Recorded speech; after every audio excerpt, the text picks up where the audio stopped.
আসসালামু আলাইকুম সম্মানিত দর্শক শ্রোতা। চাঁদাবাজি চাঁদাবাজি আর চাঁদাবাজি, শুধু চাঁদাবাজির সংবাদ। এইবারে আসছে বিএনপি এনসিপি নয়, এবারে চাঁদাবাজি হচ্ছে জামাত ইসলাম। আপনার খবরে আসছে চাঁদা না পেয়ে 10 দোকানে তালা, জামাত নেতা সহ গ্রেপ্তার 4 জন। এখানে একটু পড়ে দেখি এখানে কি বলেছেন।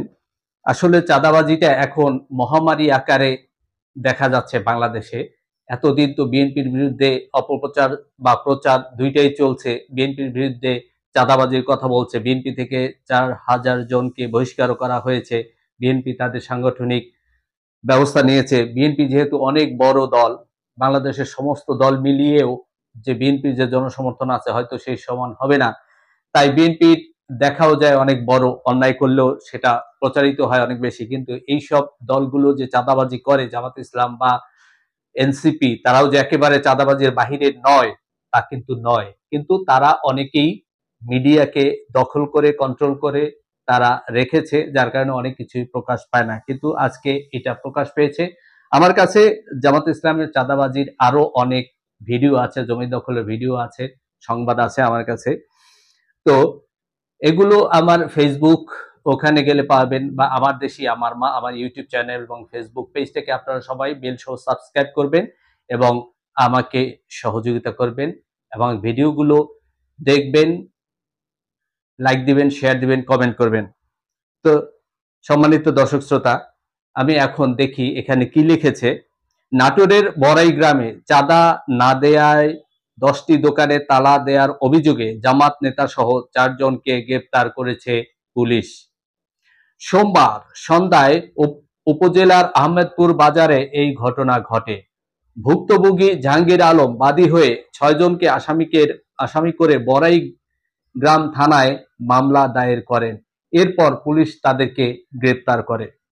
গ্রেপ্তারকৃতরা হলেন জোয়ারি ইউনিয়ন ৩ নং ওয়ার্ড জামাতের সভাপতি ও আহমেদপুর এলাকায় মুজিবুর রহমানের ছেলে রুহুল আমিন, তিনি জামাতের সভাপতি ওয়ার্ড শাখার। এই সংবাদ যখন প্রচার হবে তখন আবার জামাতের শিবিরের যারা অনলাইনে বসানো আছে তাদেরকে তারা সমানে বলবে এগুলো মিথ্যা মিথ্যা মিথ্যা মিথ্যা, এরকম বলবে। অর্থাৎ তাদের কোনো দোষই নাই, তারা ফেরেশতা, তারা মানুষ না। মানুষ হলেও তো কোনো দোষ ত্রুটি থাকে কম বেশি, কিন্তু তাদের কোনো দোষ নাই, তারা ফেরেশতা। তারা এরকম বলতে থাকবে। জোয়ারি ইউনিয়নের ৩ নং ওয়ার্ড জামাতের সভাপতি ও আহমেদপুর এলাকার মুজিবুর রহমানের ছেলে রুহুল আমিন ৪৫, তার ভাই জামাত কর্মী আজিম উদ্দিন ৪০, বিএনপি কর্মী হায়দার আলী ৪৮ এবং তার পিতা মুজিবুর রহমান ৭০। ভুক্তভোগীরা হলেন উপজেলা জোয়ারি নওয়াপাড়ার গ্রামের বাসিন্দা কোরবান আলী, শাহ আলম হোসেন, জাহাঙ্গীর আলম ও মোতালেব হোসেন। মামলার বাদী জাহাঙ্গীর আলম বলেন, আহমেদপুর বাজারের চলমান 10টি দোকান তাদের দাবি করে জামায়াত নেতা রুহুল আমিন ও তার ভাইয়েরা। তারা প্রতি মাসে দোকান প্রতি 5,000 টাকা করে চাঁদা দাবি করে। জামায়াত নেতা, জামায়াতের যে সভাপতি, তিনি প্রত্যেকটা দোকান থেকে প্রতি মাসে 5,000 টাকা করে চাঁদা দাবি করে। চাঁদা দিতে অস্বীকার করলে সোমবার বেলা 11টার দিকে তারা 20 থেকে 25 জন দেশীয় অস্ত্র নিয়ে তাদের মারপিট করে। এক পর্যায়ে তারা তালা দিয়ে আমাদের 10টি দোকান বন্ধ করে দেয়। তারা লোকজন নিয়ে ওখানে মারামারি করে, ভুক্তভোগীদের মারামারি করে তাদের সেই দোকান 10টি দোকানই তারা বন্ধ করে দেয়, তালা মেরে দেয়। ভুক্তভোগী কোরবান আলী বলেন, বিকালে সেনাবাহিনী ও বড়াইগ্রাম থানা পুলিশ এসে দোকানগুলো অবমুক্ত করে দেয়। তবে জামাত নেতা রুহুল আমিন চাঁদা চাওয়ার কথা অস্বীকার করে বলেন, আমি এই জমি আমাদের, দীর্ঘদিন যাবৎ তারা দখল করে আছে, জমি ফেরত চাইলে তারা দেয় না।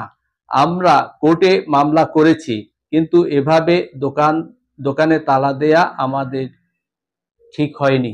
যদি জমি যদি তাদেরই হয়, দোকানগুলো যদি তাদেরই হয়, তাহলে তারা চাঁদা চাইলো কেন? এবং তারা যদি মামলাই করে তাহলে আবার গিয়ে সেই দোকান তালাবদ্ধ করে কেন বা চাঁদা চাবে কেন? বিএনপি কর্মী হায়দার আলী বলেন, উপজেলা জামাতের সাধারণ সম্পাদক আবু বকর সিদ্দিক ও জোয়ারি ইউনিয়ন জামাতের সভাপতি আব্দুল মালেকের নেতৃত্বে সমাধান করার জন্য একটি কমিটি গঠন করা হয়। সেখানে উভয় পক্ষই জামানত বাবদ 15,000 টাকা জমা দেয়, কিন্তু তারা সেটি মানে না, তাই আমরা দখল করেছি। এখানে বিএনপির কর্মীও কিন্তু বলতেছে জমি কিন্তু মেইন হচ্ছে জামাতের সভাপতি, এখানে বিএনপির কর্মীও বলতেছেন আমরা দখল করেছি। কিন্তু বিএনপি এখানে কেন যাবে? তাদের উদ্দেশ্য কি? তাদের যাওয়ার দরকারটা কি? চোরে চোরে হালি। আসলে চোরে চোরে হালি মানে চোরের সাথে চোরের যেরকম মিল থাকে, তাই আমরা দখল করেছি, কিন্তু সেটিও আমাদের ঠিক হয়নি। পরে তারা স্বীকার করেছে দখল করা ঠিক হয়নি। বড়াইগ্রাম থানার অফিসার ইনচার্জ গোলাম সরার জানান, চাঁদা না দেয়ায় 10টি দোকানে তালা দিয়ে বন্ধ করে দেয়ার অভিযোগে 4 জনকে গ্রেপ্তার করা হয়েছে। জাহাঙ্গীর আলম নামের এক ভুক্তভোগী থানায় মামলা করেছেন। আসামিদের মঙ্গলবার দুপুরে আদালতে সোপর্দ করা হবে। আসলে চাঁদাবাজি একটা অপরাধ। সে অপরাধ যেই করুক, বিএনপি করুক, জামাত ইসলাম করুক, এনসিপি করুক, যেই করুক, তার শাস্তি হওয়া উচিত। সে চাঁদাবাজি একজন ঘৃণিত, তাকে যে প্রশ্রয় দিবে, আশ্রয় দিবে, তার পক্ষে যে কথা বলবে, সেও ঘৃণিত। অন্যায়কারীদের কখনো কোনো প্রশ্রয় দেওয়া উচিত নয়।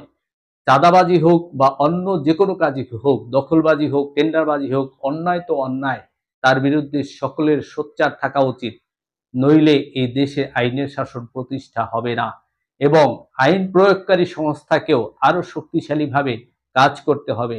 যেহেতু এখন নাকি নিরপেক্ষ সরকার, এখন যদি তারা আইন প্রয়োগকারী সংস্থাগুলো যদি দেশকে তাদের আওতার ভিতরে না আনতে পারে, তাহলে পরবর্তীতে আরো হয়তো সমস্যা হতে পারে। তাই আইনের শাসন চায় মানুষ। ঠিক আইনে যেরকম আছে, সেই আইনটা সঠিকভাবে প্রয়োগ হবে। কোন ব্যক্তি করেছে অন্যায় সেটা না দেখে, কার কি ক্ষমতা আছে সেটা না দেখে, শুধুমাত্র অন্যায়কারীকে দেখে অন্যায়কারীকে শনাক্ত করে তাকে শাস্তির আওতায় আনা উচিত। তাহলে আইনের শাসন প্রতিষ্ঠা হলে আর কোনো কিছুই না দরকার হতো না। আর বাংলাদেশের মানুষকেও আইনের প্রতি শ্রদ্ধাশীল হতে হবে। সারা পৃথিবীতে যতগুলো দেশ উন্নয়ন করেছে বা উন্নতি করেছে, তারা সবাই আইনের প্রতি যথেষ্ট শ্রদ্ধাশীল। আইনকে তারা মানে, দেশবাসীকে মানে, সরকারকে মানে, যার কারণে আইনকে মানলে দেখা যায় আর কোনোরূপ কোনো গন্ডগোল থাকে না। আপনারা বিদেশে গিয়ে দেখবেন যে দেশের জিএম সেও এসে লাইনে দাঁড়ায়, আর যে অফিসের পিয়ন সেও এসে লাইনে দাঁড়ায়।